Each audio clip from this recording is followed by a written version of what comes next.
When I say, who's the master? You say, so no. Good morning, everybody.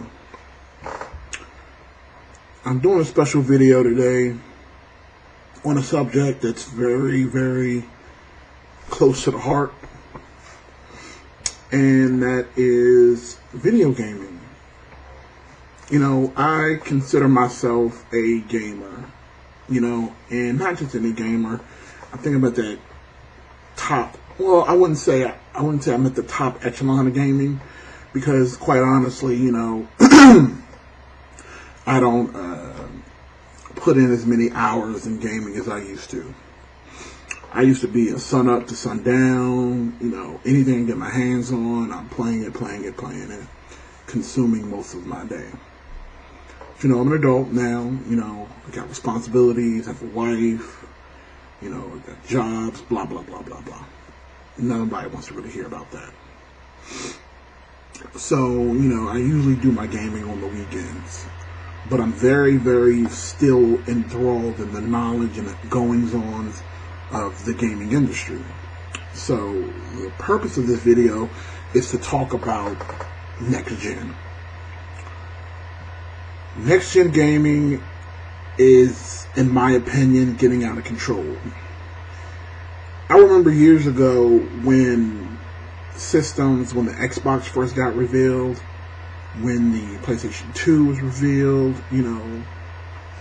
that's when the first, next gen games, really came out. The original PlayStation, things of that nature. And every time I remember being excited. I mean, when they switched over from, Super Nintendo and Nintendo 64, basically cartridge-based gaming, to CDs, and the graphics got better, it blew my mind. It's like going from Pong to Call of Duty. It was crazy. But the way things are going now, this is the first time in my gaming history where I have been disappointed with everything that I've heard from next-gen gaming in general. And that's kind of hard for me to say because I love video games. Like, I really love video games. It's something that I can do that will, when I'm angry, I can calm myself down. When I'm bored, I can, entertain myself. It's always been that bridge where if I needed a break, I can go to my games. And I really feel like that the way that the gaming market is going right now, there's not a future for me in it. Because I'm also not a patsy, I'm also not stupid, and I also value my dollar. I'm not one of those gamers that go out there and just spend money because you throw out a product and say, here, take it and buy it and give me your money. That's not me. Maybe when I was like 16, I would have done that, but I'm an adult now. I'm not going to just throw my money away. And the way that the market is going right now, that's exactly what's going to happen. Okay, so I'm done with my little tirade for right now. Essentially, this video is me talking about the state of gaming. I'll try to keep it under 20 minutes, but usually when I rant like this, I kind of go on a little bit. It'll all be good content, I promise you, but, I kind of have a lot to say, and this is my way of venting without having to damage anything. So, it's therapeutic for me. But I like to keep you guys informed as well, because I know there's a lot of people out here who don't research this stuff like I do. So, I want to just bring my knowledge and my opinions to you guys. So, the reason for this video is Microsoft has finally come out and they have divulged all the information on their upcoming system, the Xbox One. And, they finally let the cat out of the bag on a bunch of subjects. They let us know completely about the always online. They opened the shell up on used games and the future of the used game market. And they also talked about their DRM system how you save your games, and things of that nature. And at the press conference when Microsoft first revealed the system, I know I'm not going to rehash that because I did a video before and, I talked about that. So I'm not going to concern myself about the actual announcement. And this video, I can conclusively say that I have nothing that I want from Xbox. There's nothing I want from Microsoft at all. I don't want their system. I don't want anything to do with this next-gen Xbox. I'm going to tell you why. I know people are going to comment in the section below, and they're going to say, oh, it's not E3's not here yet. You haven't seen the games. Look here. I don't give a fuck about the games. And don't get me wrong. The games is what matters. Let's be clear. When I say I don't give a fuck about the games, I mean that in the way that no matter what hot, cool games they show, it will not fix the fact of what they've done to their core system. I was not one of those people when they first announced the system that was upset because they didn't show any games. Because to be quite honest with you, Microsoft said at the beginning, we will not be showing games today. They said it. They said it in advance. So the fact that everybody got upset that they didn't show games is kind of stupid. Because again, they said they weren't going to show games. Now I will say it wasn't smart of them to not at least show 1 or 2 games that were end game and not just stupid videos about a Call of Duty dog and shit like that. And then show all these videos from ESPN and all this other crap and not actually show any gameplay footage. So I would definitely agree with people that was an issue. But we all know at E3, Microsoft is going to come out the gates showing all of their next-gen video games. It's going to be great. They're going to look good. I have no doubt whatsoever that the games are going to look great for the next-gen system. That's not my issue. My issue is at its core what they're doing to the community, what they're doing to gaming itself, and what they're doing to the system. That's what my problem is. Let's start talking about this always online. This is the big thing. Always online, always online, always online. It was all the big talk. You had that jackass who came on Twitter and was talking so much shit about, oh, your cell phone needs to always be online and blah, blah, blah, blah, blah. By the way, which is stupid because that's not even true. Most of your apps on your cell phone work without an internet connection. Just saying. So, this is 100% confirmed. So this always online system is correct. You don't have to be always online, but you might as well have to be always online because your Xbox will not work without an internet connection after 24 hours. The only things you can do on your Xbox without an internet connection is change the AVs, which you could do on the Xbox 360. So you can use the machine to play a Blu-ray, and you can use the machine to switch over to TV. That's it. After 24 hours of not being logged onto the internet, you will not be able to game offline. You will not be able to access any of your apps on your Xbox, which makes sense because you can't use Netflix now without an internet connection. But your video game system is not a video game system without an internet connection, and that's the problem. This is what I want you people to understand. At any point, when you take your system and you tie it to something else that requires it to actually function, that's a problem. I don't want my video game system being tied to my internet service. Who would want that? Why the fuck would I want a video game system that requires the internet to function? Not to just, I can understand. You can't access your Netflix, you can't access any of your apps and your Skypes and all of those kind of things. I get that. You can't go online and play multiplayer and chat with people. I get that. I get that. But to tell me that if I'm playing Tomb Raider 2, whatever the next gen version of Tomb Raider is going to come out, and I'm going through the single player missions and playing the story mode, because we all know that the multiplayer on Tomb Raider sucked balls. But it was a great single player game. Probably one of the best of the year. And you're telling me that if I don't have an internet connection after 24 hours, I can't continue to play the game that I paid for? That I went out and spent my hard-earned money on? Without internet connection, I can't even play that? That's bullshit. It's complete bullshit. I don't want to hear the shit about, oh, it's the times, everyone should have internet connection. Don't you? What right do you have to tell me that I have to have an internet connection to game? Even PC gamers, unless you're playing an MMO or Sims or whatever that shit is, where you have to always be online to play, you can still play your offline games. You can't do multiplayer, but you can still play offline without an internet connection, but not with Xbox. You have to be connected every 24 hours in order to play your game, and that is a big fucking issue. Big issue. And I'm gonna tell you why. You know, people start talking about, oh, you got overseas gaming with, the vet, with the soldiers and things of that nature. So, you know, Microsoft said they're going to give something where that they can have a special code where they don't need to be online or play games, whatever it is, because they're military. That's all well and good. This is not about that. But you know what? I would put military in a minority as far as gaming is concerned. Yeah, military does comprise of people who do play video games, but it's not enough to change the profit margins of Microsoft.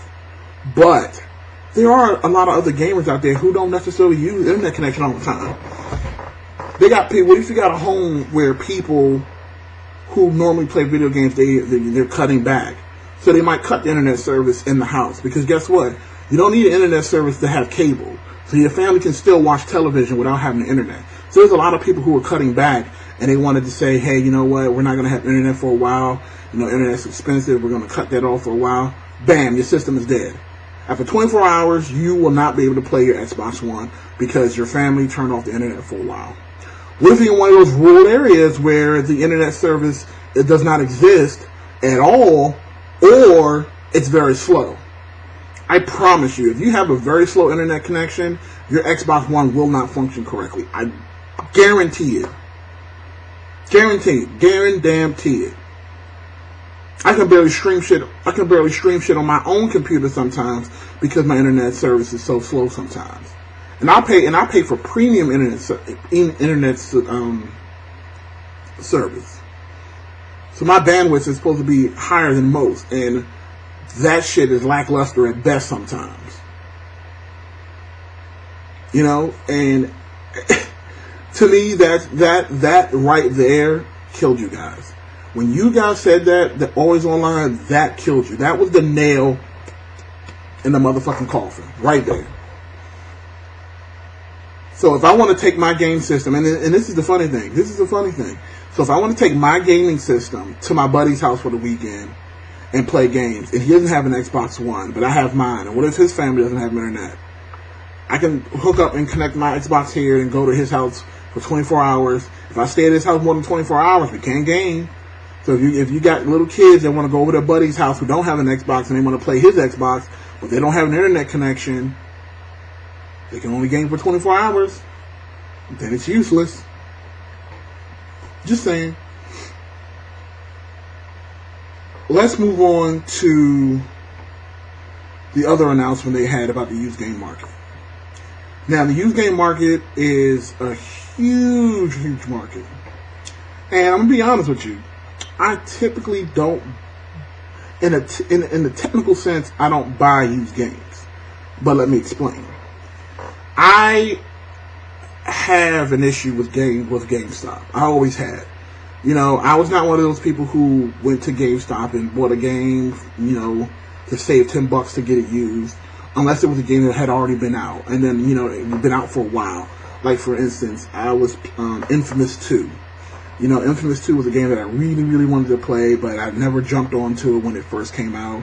So, you know, a couple of years later, I saw it at GameStop for like $20 or whatever, and I bought it.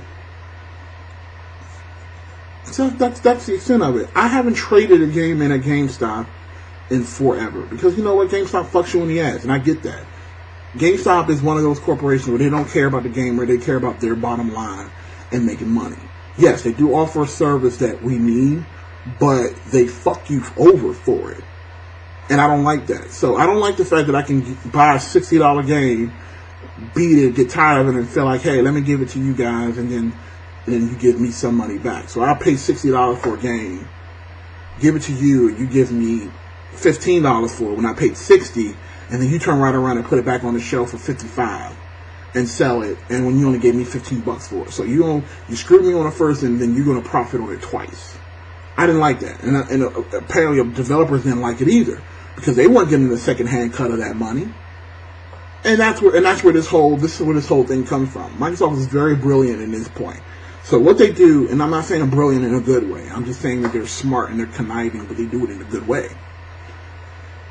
They decided that they're going to leave the decision to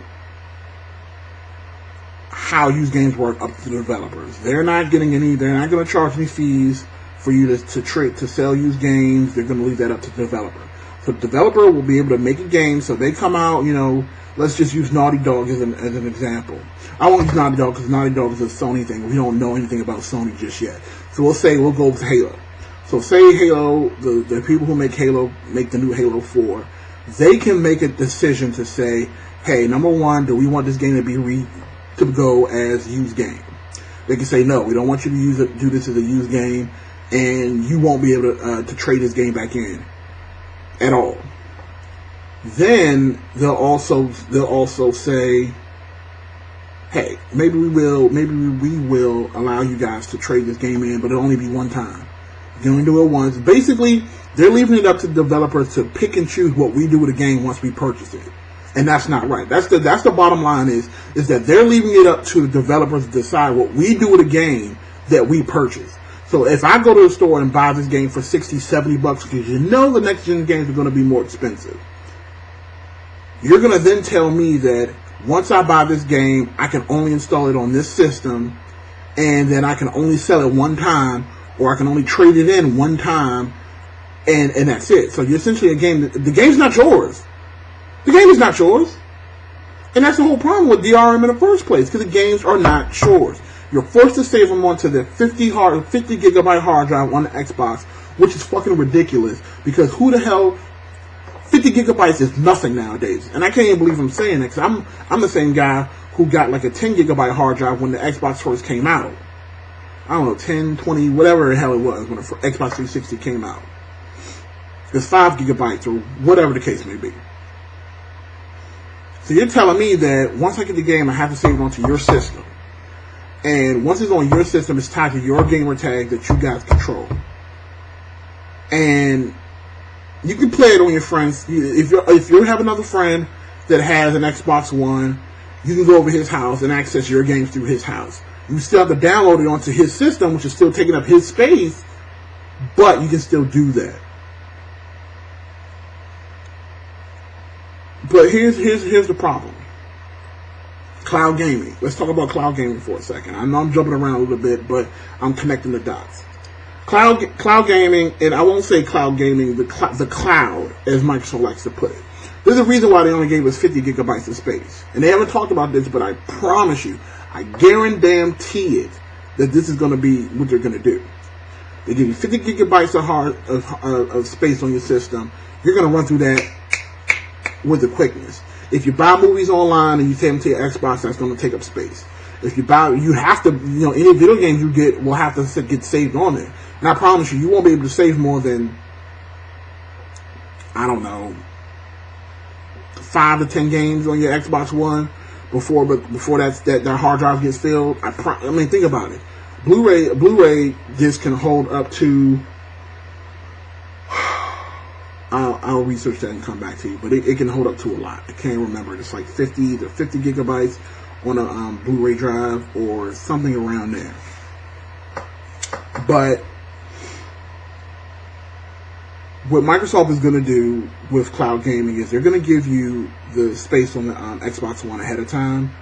But what they're going to do after that is they're going to say there's not going to be any hard drive upgrades. No, there's no space for it.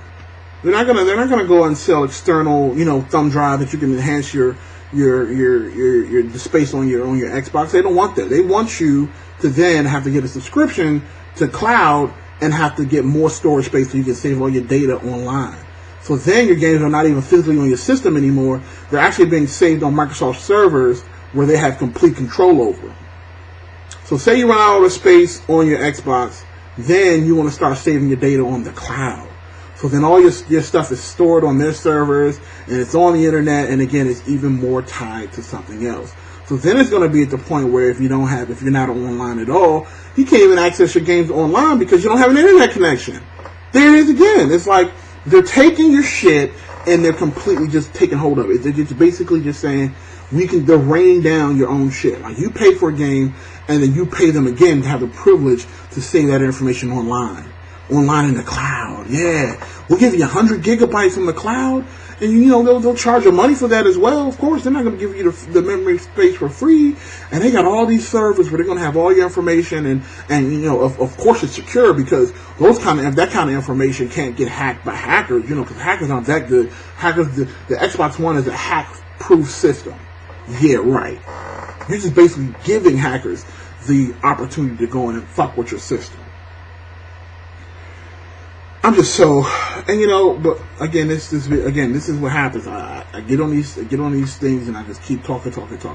We're already at the 20-minute mark, so let me just hit on a couple other points, and then I'm gonna wrap this up. Let's talk about PlayStation, because PlayStation has not said anything about DRM. They haven't said anything about their game policies. They've just shown games so far, which is cool. It's admirable. Now, so far the way it looks, I'm going to be a PlayStation guy. Fuck Xbox. And again, keep in mind, I've owned every Microsoft product they've brought out. Xbox was my preferred gaming system. The most games that I have are on Xbox. They're not on PlayStation 3.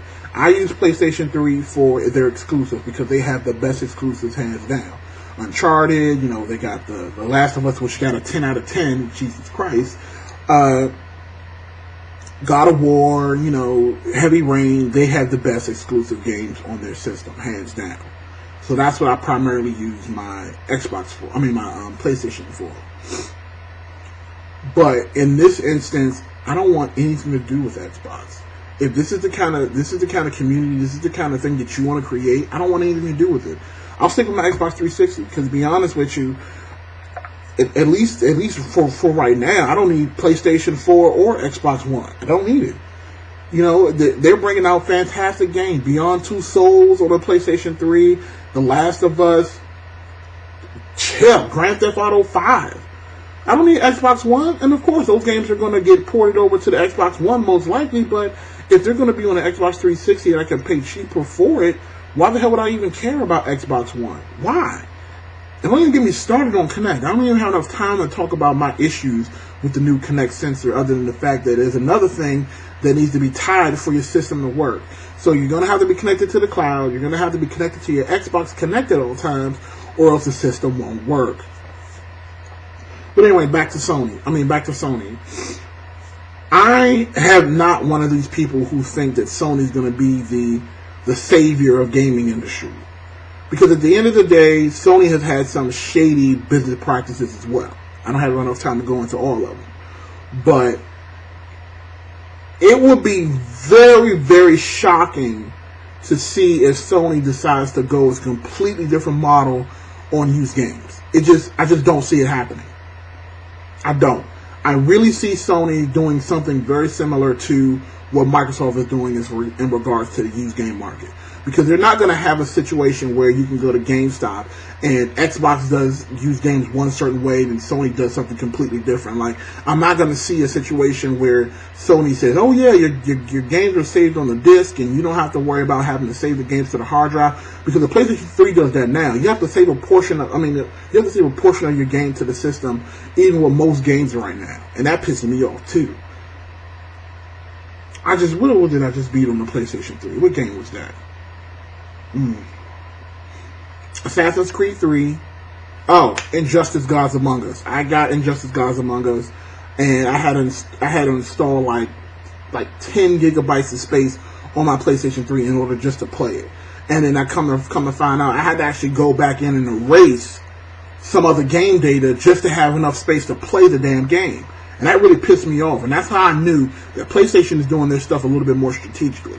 They're going in and they're systematically just trying to get you ready for what they're going to be doing. And Sony has come out and said that you don't have to always be online to play your games. I'm ready. So Microsoft said the same thing, so I'm going to have them elaborate on that just a little bit more before I believe anything they have to say. So I'm holding my judgment on PlayStation for right now because, quite honestly, I honestly think they're going to follow behind the same thing as Microsoft because they've always been similar systems. They both do the exact same thing, essentially. They made the only big difference between the two systems are the exclusive games and the overall user experience as far as their interface goes. So again, I'm not going to be one of those people that jump on the Sony bandwagon just yet because I haven't seen anything they've done yet. Last few things. The biggest another nail in the coffin for me when it comes to this Xbox One is GameFly. I'm a GameFly guy. That's what I do. I rent a game on GameFly. I play the game. If it's great, I buy it. If it sucks, I send that shit back. There are certain games that are never going to be a buy. I'm just not there anymore. So if I get a crappy game, like if I get Remember Me, like I had Remember Me on the Xbox. It was a cool game. You know, I enjoyed playing it for a while, but then I got bored of it quickly. So I sent it back. I played it for like 2 or 3 days, lost interest in it, and I sent it back. Beautiful. I played a game. I didn't have to spend $60 on a game that I didn't end up liking and getting stuck with it. And I didn't have to end up having to go take it to GameStop and get fucked in the ass. Send it back to GameFly. I'm getting The Last of Us next week. And that's going to be a buy. Let's put that out there. So I'm not even me getting it through GameFly is a formality because then once I get it through GameFly, I get it at a cheaper price. So I can go to GameFly. The game for Last of Us costs $60. I'm going to get it in the mail. I'll probably get it in the mail Wednesday, which is fine for me because, again, I don't really game during the week anyway. So I won't be able to play it till probably Thursday or Friday in any case. So me getting it in the mail on Wednesday after it comes out on Tuesday is not that big a deal. Or is it Monday? Whatever. So, and I'm going to buy that game immediately. And when I buy it, I'm not even going to buy it at its listed rate of $60. I'll probably get it for like $50, and then on top of that, because I'm a GameFly member, I get 10% off. And then on top of that, on top of getting off 10% off, I can get an additional $5 off with a coupon that they give me on a monthly basis. Because I've been a member with them for so long. So in total, I save between $15 and $20 on every video game that I get from GameFly, which is awesome. It allows me to buy more games. It allows me to try games, and again, I don't want this to turn into a promotion for GameFly because they're not paying me to do this. I'm just telling you about my gaming experience and how I game and how Xbox One's model doesn't fit my gaming need. So now with this whole situation, GameFly hasn't come out and said how they're going to do it because there's no way. With the way the Xbox One is talking, there's no way that GameFly has a model for next gen. They're basically trying to price them out of the business. And Microsoft has already said that you can only trade your games in at participating retailers. So when they say that, it'll probably be Best Buy. It'll be, of course, GameStop. And then maybe I don't know. I don't even know who else. Who else trades in games? Because they've already said that those other like people who open up those used game sales places that are not like one of the big ones like GameStop, they're going to be screwed. I'm telling you right now. And if we allow these next gen systems to come out and do that, everybody else is going to suffer. People are going to lose jobs because they're not going to be able to have their model anymore. So they're going to still be able to sell Xbox 360, PlayStation 3 games, so they'll still thrive off of that market, but they won't get any money from the next gen sales. And we don't want to give Microsoft or, again, like I said, tentatively Sony any of our money right now. I want you guys to look into this system, look into yourself, and realize that what they're doing is not right. Don't give them your money. They don't deserve it. They clearly just don't deserve our money. I want you guys to just read the information. I'm going to actually put the link in the section below for the article that I read on IGN about Microsoft. You can get a little bit more information on it. But again, this video is running on 30 minutes now, so I'm going to have to wrap this up. This is a true discussion, so I want you guys to start commenting in the section below. Let me know what you think. I'm willing to debate this with you guys. Definitely, if you have any questions, you can ask me. If you could, thumbs up the video, you know the drill. Subscribe to my channel. I'll be bringing you guys a couple of special videos soon. I'll make another video where I'll talk about that. But this is Showing Up the King, the one and only. And just remember that gaming is for you, it's for me, it's not for them. Peace out.